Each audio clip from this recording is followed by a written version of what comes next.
बिस्मिल्लाहिर्रहमानिर्रहीम। शादी के वक्त मेरी उम्र महज 17 बरस थी। मैं हसीन भी बहुत थी, मगर मुझे आज तक ये बात समझ में नहीं आई कि मेरे वालिदैन ने मुझसे 20 साल बड़ा शख्स मेरे लिए क्यों चुन लिया था। मैं जब जुबैर की दुल्हन बनी तब वो 37 बरस का था। सुहागरात की रात जब मेरी नज़र खुद से इतने बड़े दूल्हे पर पड़ी जो बिल्कुल वाजिबी सी शक्ल का मालिक था, तब मैं सहम गई थी। मैंने जल्दी से नज़रें नीचे कर ली थी। जुबैर कहने लगा, क्या बात है, तुमने मुंह क्यों मोड़ लिया? मैं चुप रही थी। अब की बार जुबैर का लहजा करख्त हो गया था। वो कहने लगा, मुझे सीधी तरह से बताओ कि क्या बात है। मैं घबरा गई और अपनी सी घबराहट में बोली, जुबैर, मैं आपसे डर गई थी। मुझे नहीं मालूम था कि मैं अपनी जिंदगी की सबसे बड़ी गलती कर बैठी हूं। जुबैर एकदम से ऊंचे लहजे में बोला, क्या मैं कोई जिन जाद हूं जो तुम मेरी जानिब देखकर डर गई थी? मुझे इस किस्म के लहजे की आदत ही नहीं थी, इसीलिए मेरी परेशानी यकीनी थी। मैं कम उम्र भी थी, इसीलिए इल्म नहीं था कि अब ऐसे हालात में क्या किया जाता है। इसलिए मैं धाड़े मार मार कर रोने लगी थी। जुबैर कहने लगा, मुझे बताओ, तुम अपने पीछे किस आशिक को छोड़कर आई हो जिसके लिए यूं तड़प तड़प कर रो रही हो? मेरे लिए ये सारी बातें बिल्कुल नहीं थी। जब मेरे किरदार पर बात आई तो एक ही लम्हे में मैं बिल्कुल सियानी बन गई थी। मैंने जल्दी से अपने आंसू पोंछ लिए थे। मैं बोली, नहीं जुबैर, ऐसी कोई बात नहीं है। आपकी शख्सियत बारूब है, इसीलिए मैं डर गई थी। इसके अलावा कोई बात नहीं है। मेरे मुंह से जब ये अल्फाज निकले तब कहीं जाकर जुबैर का गुस्सा ठंडा हुआ था। जुबैर ने मुझे मुंह दिखाई में सोने की अंगूठी पहनाई थी और मुझसे वादा किया था कि वो हमेशा मेरा साथ देगा और मेरा बहुत ख्याल रखेगा। मगर सच कहूं तो शादी की रात जो वाक़या रौनुमा हुआ था, उसके बाद मुझे इस बात की उम्मीद नहीं थी कि मेरा शौहर मेरा ख्याल रख पाएगा, और मेरा अंदाज़ा बिल्कुल सच साबित हुआ था। मेरा ससुराल गो के मुख्तसर सा था। घर काफ़ी बड़ा था और उसमें रहने वाले सिर्फ दो थे, एक मेरा शौहर और दूसरी मेरी नंद। मेरी नंद भी उम्र में मुझसे काफ़ी बड़ी थी, मगर मैंने सोच लिया था कि उसके साथ खूब दोस्ती करूंगी। मेरी कोई बहन नहीं थी, इसीलिए मुझे शुरू से ही इस बात का शौक था कि कोई मेरी बहन होती जिससे मैं अपने दिल की हर बात कह लेती। जब मुझे पता चला कि मेरी एक अदद नंद भी है तो मैं बहुत खुश हो गई थी। मैं मैके से यही सोच लेकर आई थी कि अपनी नंद के साथ बहनों की तरह रहूंगी। लेकिन शादी की सुबह ही मुझे इस बात का अंदाज़ा हो गया था कि मेरा यह ख्याल किसी दीवाने के ख्वाब से कम नहीं है। मैं अपने वालिदैन के घर तो सुबह देर से उठने की आदी थी, इसीलिए मेरी सुबह जल्दी आंख न खुल पाई। सुबह 5 बजे के करीब मेरे कमरे के दरवाजे पर किसी ने धावा बोल दिया था। मैं हड़बड़ा कर उठ बैठी थी। जुबैर ने उठकर कमरे का दरवाज़ा खोला तो मुझे सामने ही बाजी नसरीन खड़ी नजर आई थी। जुबैर ने सवालिया नज़रों से अपनी बहन की जानिब देखा तो वो गुस्से से बोली, क्या बात है, तुम्हारी बीवी अभी तक कमरे से बाहर क्यों नहीं निकली? बाहर दिन चढ़ा है और ये अभी तक घोड़े गधे बेचकर सो रही है। तुम्हें इस बात के मुतालिक इल्म नहीं है क्या? देर तक सोना नहूसत की अलामत है। क्या तुम अपने लिए एक मनहूस बीवी ब्याह लाए हो? शादी की पहले ही सुबह ऐसे अल्फाज सुनकर मेरा दिल टूट गया था। मैं जल्दी से खड़ी हो गई और दरवाजे के पास जाकर बोली, बाजी माफ़ कीजिएगा, मुझे इतनी जल्दी उठने की आदत नहीं है, इसीलिए मेरी आंख नहीं खुली। मेरी बात सुनकर बाजी नसरीन के माथे पर बल पड़ गए थे। वो कहने लगी, मुझे तुम अपनी नंद मत समझना। मैं तुम्हारी सास बनकर इस घर में रहूंगी ताकि तुम किसी किस्म की कोई खराबी न कर सको। चलो किचन में जाकर कुछ मीठा बना लो और फिर घर की सफाई सुथराई का काम सर अंजाम दे दो। मैंने सर हिला दिया और फ्रेश होकर किचन में चली गई थी। मेरी आंखों से आंसू गिर रहे थे। मैंने मन ही मन में अब्बू से सवाल किया कि आपने मेरी शादी क्या सोच कर की थी। अभी 1 महीना पहले ही मेरे लिए जुबैर का रिश्ता आया था। जब अम्मी को इस रिश्ते के मुतालिक इल्म हुआ तो उन्होंने फट से अब्बू से कह दिया था कि नहीं, हमें इतनी जल्दी नीलम की शादी नहीं करनी। वो तो अभी पढ़ रही है और फिर नीलम हमारे घर की रौनक है। एक ही तो बेटी दी है अल्लाह ने, तो क्या उसको मैं इतनी जल्दी ब्याह दूंगी? इस बात पर अब्बू सख्त खफा हो गए। वो कहने लगे, तुम्हारा दिमाग तो ठीक है ना? एक बेटी है तो उसका क्या मतलब है कि तुमने उसकी शादी नहीं करनी? मैं चाहता हूं कि अपनी जिंदगी में ही अपनी नीलम को रुखसत कर दूं। अम्मी बोली, ठीक है, आप भी सही कहते हैं, मगर फिर भी मैं रिश्ते के मुतालिक मुकम्मल मालूमात हासिल करके ही अपनी बेटी के लिए कोई फैसला करूंगी। अब्बू ने भी हामी भर ली थी। वो कहने लगे, ठीक है, मैं तुम्हें लड़के के मुतालिक सारी तफसील बता दूंगा। अगले ही दिन अब्बू लड़के की तस्वीर ले आए थे और अम्मी को दिखाकर बोले कि मैं अपनी नीलम की शादी इसके साथ करूंगा। उस वक्त मैं किचन में खड़ी अपने लिए चाय बना रही थी, जबकि अम्मी और अब्बू सहन में ही बैठे थे। अम्मी ने जब तस्वीर देखी तो चीख ही पड़ी थी। वो कहने लगी, नहीं नहीं, मैं अपनी बेटी का रिश्ता इस जगह नहीं मैं अपनी बेटी का रिश्ता इस जगह नहीं करूंगी। अब्बू कहने लगे, क्या खराबी है इस रिश्ते में, मुझे भी तो पता चले। अम्मी की आवाज़ आंसुओं से भीगी हुई थी। वो कहने लगी, मैंने अपनी बेटी की शादी करनी है, किसी को गोद नहीं देनी। मुझे उस वक्त अम्मी और अब्बू की बातें समझ में नहीं आ रही थी, क्योंकि मैंने लड़के की तस्वीर नहीं देखी थी। अब्बू गुस्से से बोलते हुए घर से बाहर चले गए थे। अम्मी जल्दी से मेरे पास किचन में ही आ गई थी। वो कहने लगी, नीलम, जल्दी से अपनी पप्पू का नंबर मिला दो, मैंने उनसे बहुत ज़रूरी बात करनी है। मैंने पप्पू का नंबर मिलाकर अपना फ़ोन अम्मी की तरफ बढ़ा दिया था। हाल अहवाल पूछने के बाद अम्मी अपने असल मकसद पर आ गई थी। वो कहने लगी, बाजी, जल्दी से हमारे घर आ जाएं, आपके भाई ने बहुत ही बड़ा मसला खड़ा कर दिया है। मैंने शुरू से ही देखा था कि अम्मी और फूफो की आपस में खूब बनती थी। उन दोनों में नंद और भाभी वाला रिश्ता ही नहीं, बल्कि सहेलियों वाला रिश्ता था। अम्मी ने बात करके कॉल काट दी थी। अगले ही दिन फुप्पो हमारे घर में मौजूद थी। जब फुप्पो और अब्बू का सामना हुआ तो फुप्पो कहने लगी, नदीम, मैंने सुना है कि तुमने अपनी नीलम का रिश्ता तय कर दिया है। मैं बड़ी बहन हूं तुम्हारी, तुमने मुझसे मशवरा लेना तो दूर की बात, मुझे बताना भी गवारा नहीं किया। अब्बू ने तंजिया नज़रों से अम्मी की जानिब देखा और बोले, मुझे इल्म था आपा कि आपका नुमाइंदा मेरे घर में मौजूद है, जो आपको पल पल की रिपोर्ट देता है, इसीलिए नहीं बताया। फुप्पो कहने लगी, मुझे लड़के की सूरत देखनी है। अब्बू बोले, आमना जाओ तस्वीर ले आओ लड़के की। अम्मी ने जल्दी से उठकर तस्वीर लाकर फुप्पो के हाथ पर रख दी थी। फुप्पो ने तस्वीर देखी तो कहने लगी, तुम्हारा दिमाग तो ठीक है ना नदीम, तुम पागल वागल तो नहीं हो गए हो? अगर तुम्हें नीलम बोझ लगती है तो मुझे दे दो उसका हाथ, मैं अपने बेटे से उसकी शादी कर दूंगी। क्या हुआ जो वो नीलम से 5 बरस छोटा है, कम से कम नीलम मेरी निगाहों के सामने तो रहेगी ना। अब्बू ने फुप्पो का हाथ पकड़ा और कहने लगे, आप मेरे साथ मेरे कमरे में आए, और साथ ही अम्मी को भी चलने का इशारा किया। वो तीनों एक कमरे में जाकर बंद हो गए थे और तकरीबन 1 घंटे बाद जब फुप्पो और अम्मी अब्बू के कमरे से बाहर आईं तो उनके मुंह लटक रहे थे। वो बहुत उदास दिखाई दे रहे थे। मुझे नहीं मालूम कि उस कमरे में क्या हुआ था, बस इतना पता चला था कि अम्मी और फुप्पो दोनों ही इस बात पर राजी हो चुकी थी कि मेरी शादी जुबैर के साथ कर दी जाए। जब घर में सभी शादी पर रजामंद थे तो मेरा इनकार करना मुनासिब नहीं था। अब्बू ने मेरी शादी के लिए मुख्तसर सी तैयारी की थी। चंद करीबी रिश्तेदारों को बुलाया गया था और यूं मैं सबकी दुआओं के साए में रुखसत होकर जुबैर के घर चली आई थी। शादी के अगले दिन जब मैं अम्मी के घर गई तो अम्मी मेरे गले लगकर फूट फूट कर रोती रही थी। मैंने वजह पूछी तो कहने लगी, मेरे रोने की वजह जुबैर है, तुम्हारा और उसका जोड़ कहीं से भी नहीं बनता था। मैंने अपने चेहरे पर जबरी खुशी तारी कर ली थी। मैं बोली, अम्मी, आप बिला वजह परेशान मत हो, मैं जुबैर के साथ खुश हूं। अम्मी ने अफसरदा से लहजे में कहा, बात तुम्हारी खुशी या नाखुशी की नहीं है, बात तो लोगों की है। लोगों ने क्या कुछ नहीं कहा, हमारे अपने रिश्तेदारों ने तुम्हारे किरदार पर उंगली उठाई है। सब यही कह रहे थे कि शायद नीलम के किरदार में ही कोई झोल है, जिसकी वजह से उसके वालिदैन ने उसकी शादी इस कदर जल्दी कर दी, और वो भी जुबैर जैसे शख्स को उसके लिए मुंतखब किया। मैं अम्मी की बातें सुनकर अफसरदा हो गई थी। तब वो कहने लगी, नीलम, दुनिया इधर की उधर हो जाती, मैंने तुम्हारी शादी उस शख्स के साथ नहीं करनी थी, बस एक मजबूरी थी जिसकी वजह से मेरे हाथ बंध गए थे। तुम मुझे और अपने अब्बू को माफ़ कर देना, और मेरी बेटी, खुदा के वास्ते तुम अपने बाप को रुसवा मत करना। जैसे भी हो जुबैर के साथ निभाह करना, लोगों को बातें बनाने का मौका हरगिज़ मत देना। मैं बोली, अम्मी, आप फिक्र न करें, मैं अब्बू की इज्जत पर कोई आंच नहीं आने दूंगी। यूं तो मेरा पहले भी इरादा नहीं था कि अम्मी को अपने ससुराल के मुताल्लिक कोई ऐसी वैसी बात बताकर परेशान करती, मगर अब अम्मी की बातें सुनकर मैंने अपने लबों पर गहरी चुप लगा ली थी।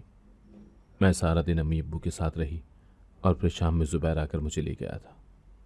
मैं जैसे ही घर पहुंची, मुझे जुबैर और नसरीन बाजी ने कटहरे में खड़ा कर दिया था।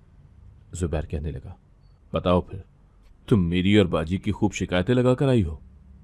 मैंने नफ़ी में सर हिला दिया और बोली, नहीं नहीं, ऐसी तो कोई बात नहीं है, मुझे आपसे कोई शिकवा नहीं है, तो फिर किस बात की शिकायत लगाती?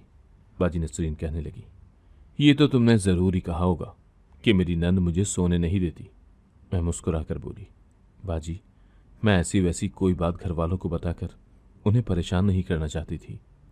बाजी नसरीन बोली, मेरी एक बात याद रखना, अगर तुम हमारी शिकायतें लगाना चाहती हो तो शौक से लगाओ। तुम्हारे वालिदैन हमारा कुछ बिगाड़ नहीं सकते, बल्कि अब तो उन्हें हमसे डर कर रहना चाहिए कि वो लड़की वाले हैं। हर जगह यही देखा गया है कि जो लड़की वाले होते हैं वो ही दब कर रहते हैं।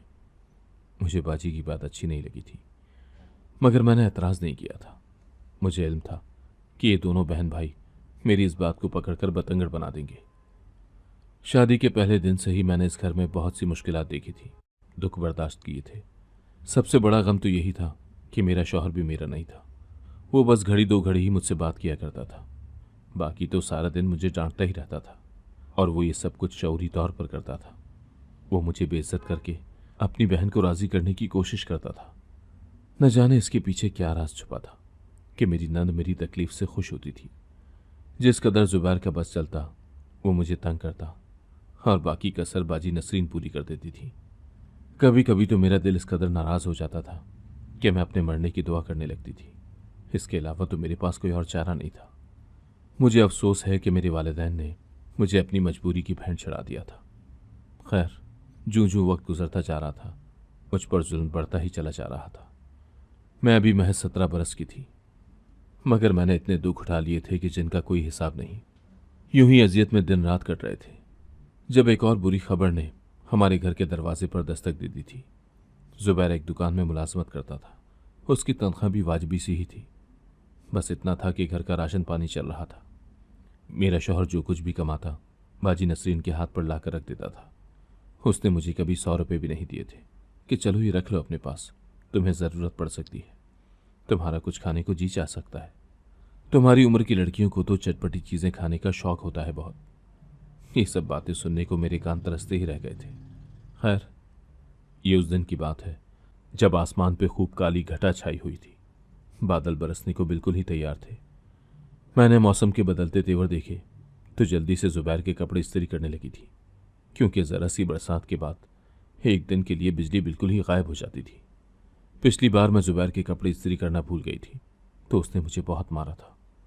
मैं भी अपने काम में मसरूफ़ थी कि दरवाजे पर दस्तक होने लगी थी। मैंने जाकर दरवाज़ा खोला तो सामने का मंजर देखकर बेहोश होते होते बची थी। सामने एम्बुलेंस खड़ी थी। उसमें से एक डॉक्टर निकलकर बोला, आप नसरीन हैं क्या?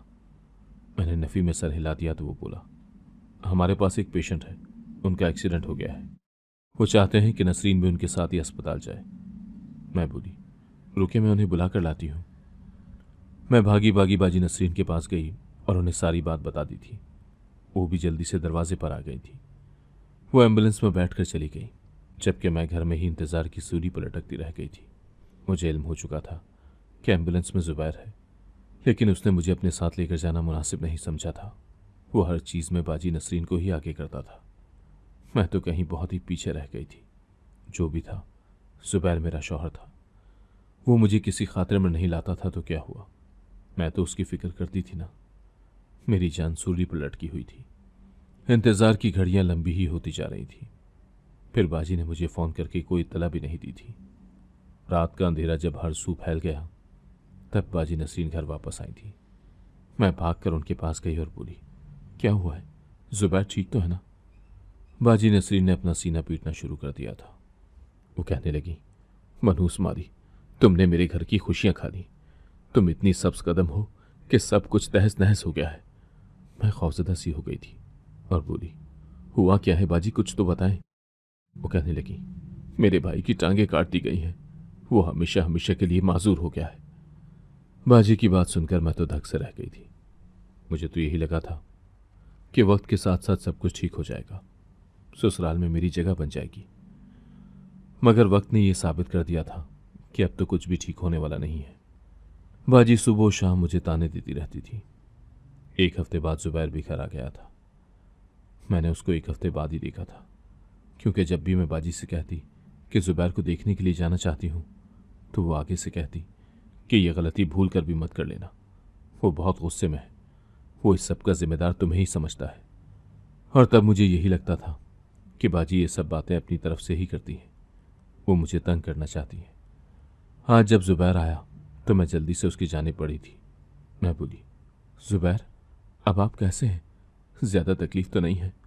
वो धाड़ कर बोला, दफ़ा हो जाओ यहाँ से, अब मेरी नज़रों के सामने मत आना। ये सब तुम्हारी वजह से ही हुआ है, तुम तो हो ही बदकिस्मत। मेरी आंखों में आंसू आ गए थे। मैं जल्दी से अपने कमरे में चली गई थी। अब हमारे घर में हर वक्त लड़ाई झगड़ा ही रहता था। वो दोनों बहन भाई मुझ पर अपना गुस्सा निकालते थे और मैं चुपचाप घर के काम काज करती, हांडी रोटी करती और साथ ही साथ अपने माजूर शौहर को भी संभालती थी।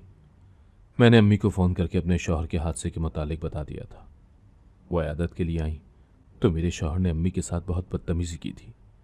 नसरीन बाजी ने भी बहुत बातें सुनाई थी। अम्मी जाते वक्त मेरे पास आई और कहने लगी, मुझे इल्म हो गया है कि इस घर में तुम्हारे साथ क्या सलूक होता है। तुम मेरे साथ घर चलो, मैं सब कुछ संभाल लूँगी। तुम इन लोगों की मुलाजमा नहीं हो कि सारा दिन काम भी करो और इनकी बातें भी सुनो। मैं मुस्कुरा कर बोली, अम्मी, ये कौन सा पहली दफ़ा हो रहा है? ये तो मेरी शादी के पहले दिन से ही शुरू हुआ। अब तो मुझे आदत हो गई है, किसी की कोई भी बात बुरी नहीं लगती। अम्मी मेरे गले लगकर रोने लगी थी। वो बोली, मेरी बेटी, मुझे माफ़ कर दो, हमसे तुम्हारे हक में बड़ी कोताही हो गई है। मैं बोली, अम्मी परेशान मत हो, बेटियां तो शायद लोग पैदा ही इसीलिए करते हैं कि जब उन पर कोई मुसीबत आ जाए तो वो अपनी बेटियों को आगे कर दें, किसी ऐसे इंसान से ब्याह दें जिसके साथ उसका कोई जोड़ ही ना बनता हो। खैर, आप फिक्र मत करें, आपकी नीलम ने हालात के साथ मुकाबला करना सीख लिया है। अम्मी घर वापस चली गई थी। शब व रोज़ बड़े कठिन थे। मेरी मुश्किलात में और भी इजाफा हो गया था क्योंकि अब जुबैर बात भी नहीं कर पाता था। वो अपनी बात इशारों से समझाता था। खैर, एक सुबह मैं किचन में गई तो पकाने के लिए कुछ भी मौजूद नहीं था। मैं बेइंतहा परेशान हो गई थी। जल्दी से बाजी नसरीन के पास आई और बोली, मैं क्या पकाऊं, घर में तो राशन ही नहीं है। नसरीन बाजी के माथे पर बल पड़ गए थे। वो कहने लगी, ये सब तुम्हारी करामत है। जब तुम हमारे घर में नहीं आई थी तो हर चीज़ की रेलपेल थी। अब तुम्हारे आने से सब कुछ उलट पलट कर गया है। तुम सच में स्याह नसीब लेकर आई हो। अब या तो हम भीख मांगेंगे या फिर भूख से मर जाएंगे। इसके अलावा हमारे पास कोई और चारा नहीं है। ये बात मेरे लिए बड़ी परेशान कौन थी। मैं चाहती थी कि मेरे वजूद से नहुसत का टैग उतर जाए। मेरे घर में तो सब यही कहते थे कि नीलम बड़ी भागों वाली है, मगर इन दोनों बहन भाइयों ने मुझे मनहूस कह कहकर मनहूस ही बना दिया था। खैर, मैं ये सोचने पर मजबूर थी कि क्या जैसे बाजी नसरीन कह रही हैं सच में वैसा ही होगा। हमारे पास तीसरा कोई ऑप्शन तो नहीं है। मैं यही सब सोच सोच कर हलकान होती जा रही थी। दोपहर होने को थी। जुबैर ने अलग शोर डाला हुआ था। वो भूख से निढाल हुआ जा रहा था और गूंगा करके खाना मांग रहा था। अपने भाई की हालत को देखते हुए बाजी ने मुझे पड़ोस में आटा लेने के लिए भेज दिया था। मैं जाना तो नहीं चाहती थी कि मुझे किसी के सामने हाथ फैलाना अच्छा नहीं लगता था, मगर बाजी के सरार पर जाना पड़ा था। मैं आज पहली दफ़ा मोहल्ले में निकली थी। बाजी ने मुझे जिस घर का कहा था मैं उसी घर में चली गई थी। उस घर में मेरी अम्मी की उम्र की एक औरत थी और 3 जवान लड़कियां थीं। मैंने सलाम किया और अंदर दाखिल हो गई थी। आंटी ने मेरे सलाम का जवाब बड़े प्यार से दिया था। मैंने अपने आने का मकसद बयान किया तो उन्होंने फ़ौरन से मुझे आटा दे दिया था। मैंने कहा कि हम बहुत जल्द आपको वापस लौटा देंगे। उन्होंने मेरे सर पर हाथ फेरा और कहने लगी, इसकी ज़रूरत नहीं है बेटी, अगर तुम्हें कुछ और भी चाहिए तो बिला झिझक कह सकती हो। मैं फट से बोली, आंटी मुझे मुलाजमत चाहिए, मेरी तालीम वाजबी सी है, कोई ऐसी जगह हो जहां मुझ जैसे लोगों को काम मिल जाए। उन्होंने सर हिला दिया और कहने लगी, हाँ, मेरी बहन की एक फैक्ट्री है जहां सिलाई का काम होता है, तुम सिलाई कर लेती हो। मैंने नफ़ी में सर हिला दिया था। फिर वो बोली, अच्छा तुम हिसाब किताब कर लेती हो? मैं बोली, जी जी, हिसाब मेरा बहुत ही अच्छा है। वो कहने लगी, ठीक है, मैं अपनी बहन से बात करूंगी कि तुम्हें हिसाब किताब के लिए ही रख लें। मैं बहुत खुश हो गई थी। मैं बोली, अगर मुझे ये जॉब मिल जाए तो बड़ी करम नवाजी होगी। आंटी ने मुझसे वादा कर लिया था। मैंने बहुत दुआएं की थी। मैं किसी के आगे सवाल नहीं करना चाहती थी। रोज़ रोज़ चीज़ें मांगने नहीं जा सकती थी। ये तो शुक्र हुआ कि मेरी दुआ कबूल हो गई थी। ठीक 2 दिन बाद पड़ोसन आंटी हमारे घर आई थी। वो कहने लगी कि मैंने अपनी बहन से तुम्हारी जॉब के लिए बात की थी, वो तुम्हें फैक्ट्री बुला रही है, एक बार मेरे साथ चलना, आगे अल्लाह खैर करेंगे। बाजी ने ये बात सुनी तो झट से कहने लगी, क्या बात है, मुझे भी तो पता चले। नीलम, तुम क्यों फैक्ट्री जाओगी? मैं बोली, बाजी मैंने मुलाजमत का कहा था आंटी को। अब इस घर में कमाने वाला तो माजूर हो गया है, मुझे ही कुछ करना पड़ेगा। बाजी ने जब ये बात सुनी तो बहुत खुश हो गई। वो बोली, मैं तो तुम्हें बेवकूफ़ सी लड़की समझती थी, ये तो तुमने बड़ी अकल की बात की है। अच्छा है, तुम मुलाजमत ढूंढ लो। मैंने सर हिला दिया और आंटी के साथ उनकी बहन की फैक्ट्री चली गई थी। फैक्ट्री की बॉस ने मेरा इंटरव्यू लिया और मुझे पास कर दिया, यानी कि मेरी मुलाजमत पक्की थी। मैंने जब ये बात सुनी तो मैं बेइंतहा खुश हो गई थी। मैंने उनका शुक्रिया अदा किया और घर आ गई थी। अगले दिन से मेरी ज्वाइनिंग थी। मैं घर पहुंची तो बाजी का मुंह बना हुआ था। वो कहने लगी, तुम मुलाजमत नहीं करोगी। मैं हक्का बक्का रह गई थी। वजह पूछी तो कहने लगी, तुम्हारा शौहर है, इसको खुद संभालो, मैं नहीं संभाल सकती। मैं बाजी की मजबूरी समझ सकती थी। वो एक औरत होकर माजूर मर्द को संभाल नहीं सकती थी। मैं परेशान हो गई थी कि अब क्या होगा। अगले दिन मैंने बाजी से कहा कि फैक्ट्री में बताकर आती हूँ कि जॉब नहीं कर सकती। मैंने बॉस को अपना मसला बताया तो वो कहने लगी, मेरी नज़र में एक मर्द है जो मुलाजमत की तलाश में है, तुम उसे अपने शौहर की देखभाल के लिए रख लो। जो कमाओगी उसमें से थोड़ी तनख्वाह उसे भी दे दिया करना, उसका भी गुजारा हो जाएगा और तुम्हारा भी। मुझे ये बात मुनासिब लगी थी, इसीलिए मैं उस आदमी को अपने साथ घर ले गई थी। मैंने बाजी से कहा कि मैं इस वकास नामी आदमी को अपने शौहर की खिदमत के लिए लेकर आई हूँ। घर का राशन चलाने के लिए मुझे हर हाल में मुलाजमत करना ही है। बाजी ने सर हिला दिया था।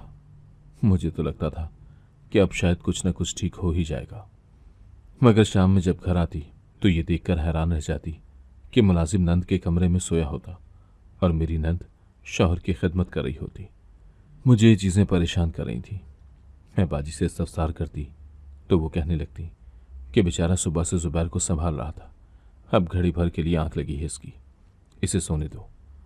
अब जब मैं हर रोज़ यही माजरा देखती तो मैंने बाजी से कह दिया कि मैं इस शख्स को मुलाजमत से निकाल रही हूँ। जब आपने ही जुबैर को संभालना होता है तो मुझे क्या ज़रूरत पड़ी है इसे तनख्वाह देने की। मैं जो ही मुलाजिम को निकालने लगती तो मेरी नंद रोने लगती, कहती कि तुम्हें कसम है ऐसा मत करना। और तो और मेरा शौहर भी रोने लगता। अब तो मुझे दाल में कुछ काला लग रहा था। मैं उन बहन भाइयों का राज जानना चाहती थी, इसीलिए एक दिन नौकरी पर जाने के बहाने कमरे की खिड़की से अंदर देखने लगी तो जान निकल गई, क्योंकि वक्कास मेरे जाते ही मुलाजिम से मालिक बन जाता था। जरा सी गलती पर बाजी नसरीन के मुंह पर थप्पड़ भी मार देता था, जबकि जुबैर बस चारपाई पर लेटा आहू बका करता रहता था। फैक्ट्री में सभी मेरे अखलाक और काम की तारीफ करते थे, इसीलिए एक ही महीने में मेरी तरक्की हो गई थी। मुझे अब महसूस हुआ था कि औरत भी इंसान है। ये क्या बात हुई कि ज़रा ज़रा सी बात पर ससुराल वालों के हाथों से बेइज्जत होती रहे।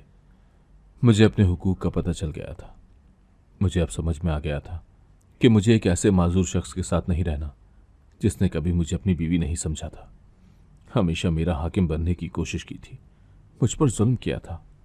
मेरी नन ने भी मुझे दो कौड़ी का बनाया हुआ था। खैर, अब मुझे मुलाजिम का राज जानना था, इसीलिए उसे घर से बाहर बुला लिया और सारी बात पूछ डाली। तब उसने मुझे सच बता दिया था। वो कहने लगा कि ये दोनों बहन भाई फ्रॉड हैं। ये नसरीन जब जवान थी तो अमीर लड़कों को अपने जाल में फंसाकर उनसे निकाह कर लेती और फिर जायदाद अपने नाम लगवाकर उन्हें डरा धमकाकर तलाक ले लेती थी। इसने मेरे साथ भी यही किया था। ये 6 बरस पुरानी बात है। मैं बहुत ऊंचे घराने से ताल्लुक़ रखता हूँ। नसरीन के साथ मोहब्बत की शादी कर ली तो अब्बू ने जायदाद से आग कर दिया। जब इसे ये बात पता चली तो इसने मुझसे तलाक का मुतालबा कर दिया। मैंने इनकार कर दिया तो ये अपने भाई के साथ फरार हो गई थी। चूंकि नसरीन को मैंने तलाक नहीं दी थी तो वो अब भी मेरी बीवी है। मैं उस पर अपना हक जताता हूँ। पहले तो इसने मुझे डराने की कोशिश की। मैंने भी कह दिया था कि मैं थाने ले चलूँगा।